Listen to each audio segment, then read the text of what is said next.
basically all I said on my post. And then you have somebody that works for a record label come on and say, well, they were provided an opportunity. But what does that sound like? That sounds like just like when Colin Kaepernick called the NFL combine similar to slavery when he compared it. And people said, but they gave you an opportunity. That's not slavery. They always want black people to just be happy you got an opportunity.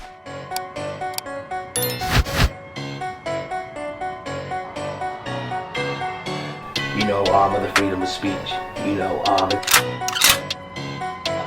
other side of the non-disclosure agreements, the agreements.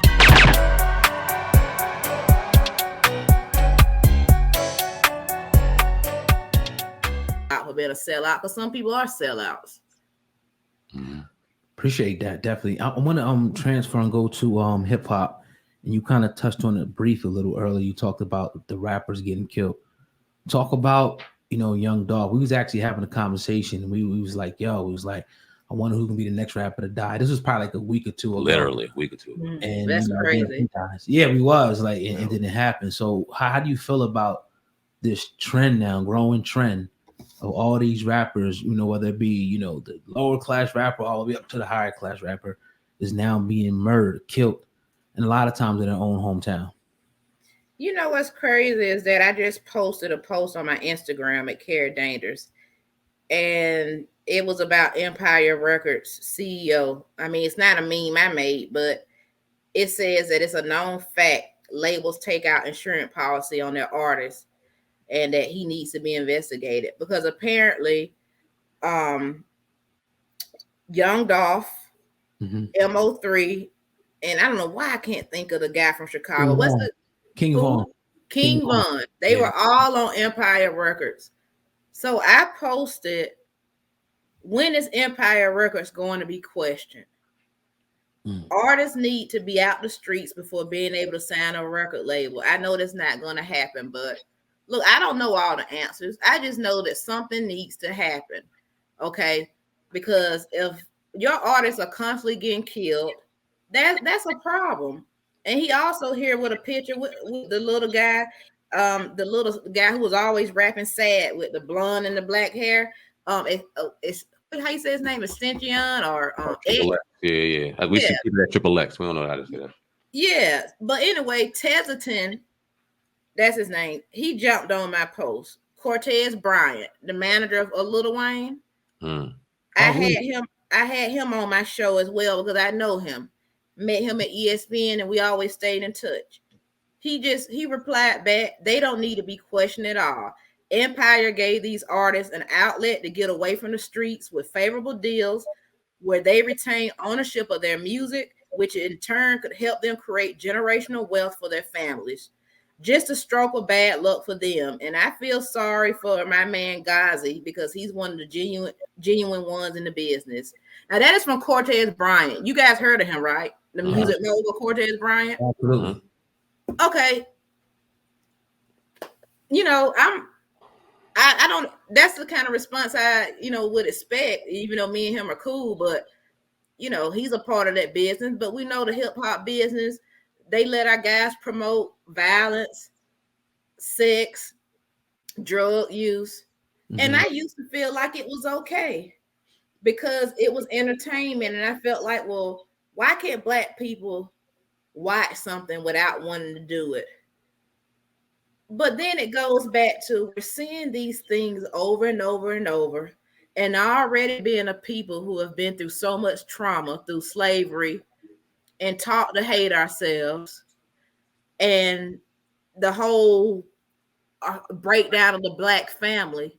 We have just been through too much to constantly have a repetition of this demonic music that we are producing. Even though I was a rap artist, I had to change my ideal of what my music was going to be several years. And right now, and even though I'm older now, I don't even really want to do it. It was a year that I looked at music, guys, and I couldn't even watch the music videos because I could see the demonic energy that was flowing inside these videos. And that's because I'm open spiritually. I have discernment. but I couldn't deal with it. I'm just saying all this to say that we are in a spiritual war. Music is a part of it. The entertainment is a part of it, but they're not going to do anything about it because it's just like the pharmaceutical company that Reza Islam talked about on my show that we also met at the Black Convention. Mm-hmm. They made too much money from it. Do you think the same people that told us to hate each other are going to be the same people to help us and say, stop killing each other, stop making the music, telling you to poison each other, not to love your women, to call them hoes and bitches and whatnot? They're not going to be the ones to do it.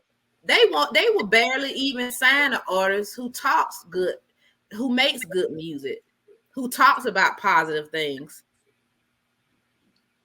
We got to stop expecting the enemy to treat us good.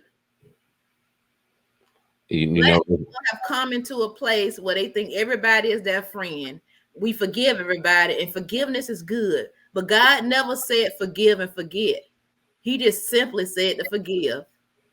Oh, absolutely. And you know, the crazy thing is, it's almost like it's even more dangerous when they get the wealth, because no one, that's a poor excuse to say they snatch them out the streets, they give them this, no, they don't. They give them the money and they implore them to do this and that. They don't teach them how to financially be able to can hold that money. They don't put them in the LLCs or S Corps to be able to properly put them in tax brackets, financial literacy, and what to do with all this abundance of money. They give it to them and then throw them out there for the wolves to eat them alive. We don't know, you know what I mean? A lot of these kids and a lot of these rappers that come out of these communities don't even know what to do with money, really. And then they're throwing this abundance of money and not realizing what it is and what's going on with it. And then people see it like hungry sharks and they take advantage, and it's absolutely disgusting.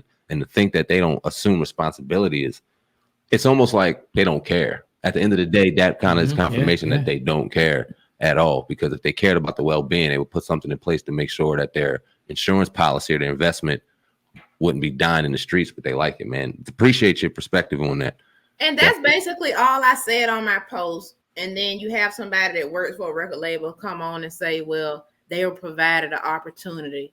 But what does that sound like? That sounds like just like when Colin Kaepernick called the NFL Combine similar to slavery, when he compared it, and people said, but they gave you an opportunity.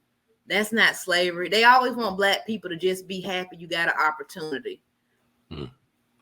Right. And then you talk about, like, it's a book called As a Man Thinketh, and you know, it's power in words, even like the Bible, how that says, you know.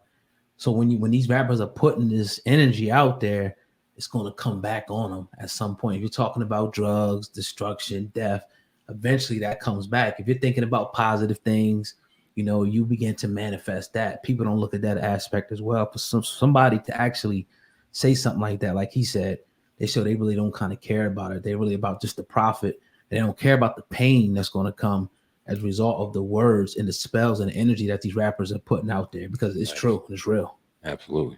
Yeah, they're not gonna care. But live by the sword, you die by the sword. That's never failed us, that saying. Facts. And the Black men need to wake up, and even if they're fatherless, which we got more fathers in their homes than what they say. I mean, if you let America tell you everything about what Black people have, we have every disease, we got everything bad. So that can no longer be an excuse, even though that is valid, but we have to pull up our britches and do better, because I'm sick of seeing these stories of Black men killing each other. You guys Black men are beautiful. It's like I just want to kiss, and Black women, we just want to kiss and protect y'all. When we see y'all dying, it's sad, it's heart-wrenching. Even when you don't have your own child, you're a mother of the earth. And when I see these young Black men dying, it hurts, because a lot of the times the men that are shooting each other, they're alpha males. All the strong men are fighting each other. Those are men that we need. And they killing each other. God, you the man, Cass. I spit white like a clan mask, and I'm a hustler. I could stand out on the beach and sell sandbags. Some things can't last, but this ain't just a podcast. This is Sam Ant and Oh Godcast. Hip hop uncensored is the vibe, so subscribe. Hip hop uncensored is the vibe, so subscribe. Oh God, driving Sam and riding passenger side, and you heard it out the mouth of the greatest rapper alive. Hip hop uncensored is the vibe, so subscribe. Hip hop uncensored is the vibe, so subscribe. Oh God, driving Sam and riding passenger side, and you heard it out the mouth of the greatest rapper alive. Go gang.